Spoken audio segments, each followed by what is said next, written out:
What's up, guys? Just want to give you a little update on my Colt 6920 AR. This is how I like it set up, and I had to do a modification to make it more effective set up this way. Let me get this a little more center. So I just wanted to show you this real quick. So this is a Colt 6920. I've had it since 2013 and shot it pretty often, you know, regularly, not tons and tons of rounds through it, but definitely a good amount of rounds through it, probably maybe a couple thousand. So I've been putting the flashlight on this gun all over the place. Okay, and what I did was I like the light here. I don't like anything sticking out.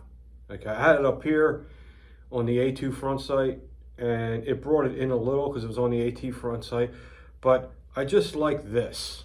This for me works the best. Okay, so I have my Romeo 7 Sig Sauer red dot. Clearly sees over the light. If you look through the scope, you can probably see just the base of the light, but it's nowhere near in your line of vision at all. So it works great with this riser bar on this Romeo 7 and this particular stream light. As you can see, I door coded it to match the gun, and with the pressure switch. I mean, this is the way. So when you're going this way, there's nothing sticking out. Okay, so I mean nothing. I wish you could see what it looks like going through there. So I really like this setup. This is the setup that I went with, or I wouldn't have did this permanent modification. Now this is where I want to bring out the Patreon channel. The Patreon channel will show you this modification, but I can't do it on YouTube. So here's the A2 front sight, which was there. Okay, and I cut it very carefully with the Dremel and sanded it, filed it, polished it, cleaned it, and colored it with the Birchwood Casey paint pen for guns. And as you can see, it looks pretty damn good. So now, if you're a Patreon and you've seen the video, when I was done doing it, it was my first time doing it because I didn't want to cut it too low. Because you got to remember, this is a gas block right here, and I didn't want to go too low and hit any hollow areas. So I played it a little too safe. So when I was done in the Patreon video on Patreon page, each end of these was sticking up just a little bit more. And then I'm looking at it and looking at it. I'm like, nah, they need to be cut flush. That looks horrible. So I brought it back in the shop, cut it flush, and instead of touching up the areas with the pen to make it look better and match better, I painted the entire part with the pen. Like just this part, and this way there's nothing to worry about. You know, who cares? I mean, it is a tool and all, but if you're OCD like me and you don't want to see things not matching and stuff, you just want it to look like a good job. It has nothing to do with, you know, it's a tool and all. You just want to look, you're showing stuff on a video, you want it to look good, you know? You don't want to, you know, people calling you a hack and stuff. I mean, after all, it is a very expensive gun, so you want to make it look as great as you can. So here's the deal. So I did that. So now I can keep it set up the way I like it, without the A2 front sight in the way, obstructing the light. Now it did work with the A2 front sight in the way of the light. It still lit up the room, but it's distracting because it would reflect off the A2 front sight, and it's just distracting. So bottom line is, what did I do? The A2 front sight is also your gas block. I cut it level with the gas block, finished it, sanded it, painted it, and it came out really nice. Now I can leave my light here. leave my red dot here. Now I have a backup flip-up sight in the back. I just ordered one for the front, should be here today. So what I'm gonna do here is get this and move it back a couple tracks. Maybe I could probably come back to maybe 2 of them. It gave me a little more room here and have the folded down flip-up sight there. Now it's low profile, so it shouldn't block too much. It'll probably block just the bottom portion of the light, but I don't know, that's silliness, you know? Who cares? Because I don't want to have just a red dot system on my rifle. I think everyone should have some kind of iron sights on their gun. You never know. I mean, your battery could go. You might be somewhere where you can't get another battery. And then how are you going to shoot your gun? You know what I mean? So it's nice to have the flip-up sights on there. So we're going to see how that works out. Because let me see where it was before. Yeah, it's level.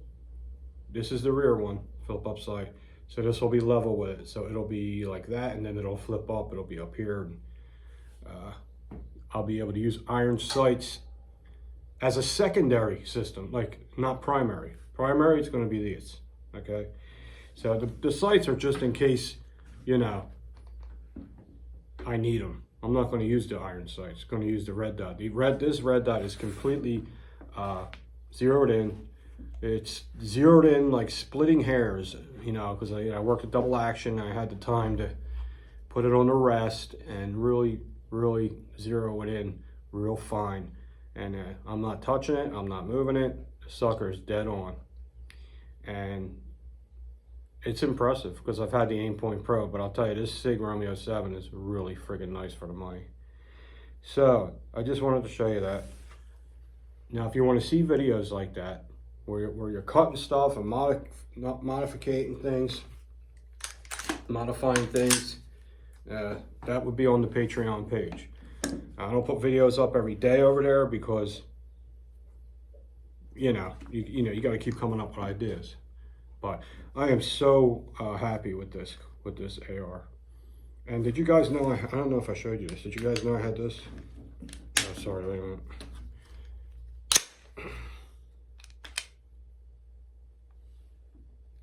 Ain't that cool? Locks up real nice too. This son of a bitch is expensive. What the hell's it called again? Law Tactical. It's expensive, but when it locks up, you don't even know you have a folding hinge on there. It doesn't move at all. So you got to put the money out. You want quality, that's what you got to do. It's just nice to have it in case you want to put it in a little not a backpack, a little gun case that's too small or something. It's just good to be able to do that. You never know.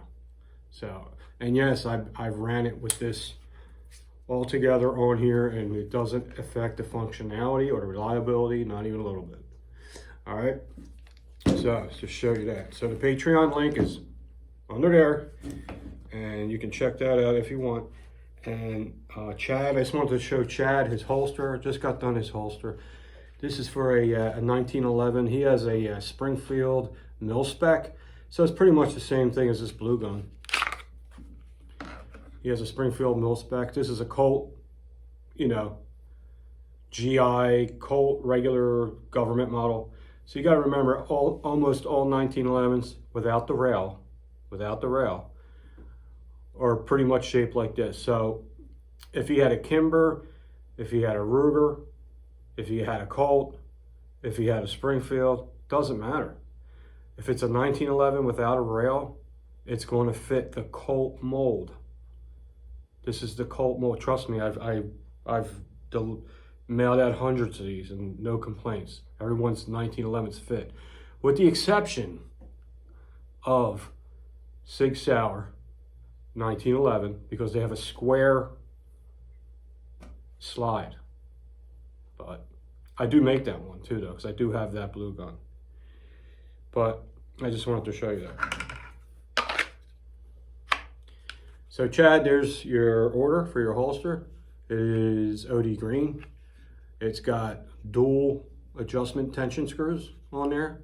I put 2 on a 1911 because it's such a long gun. If I just put 1, this would be very floppy and yeah, I don't like that.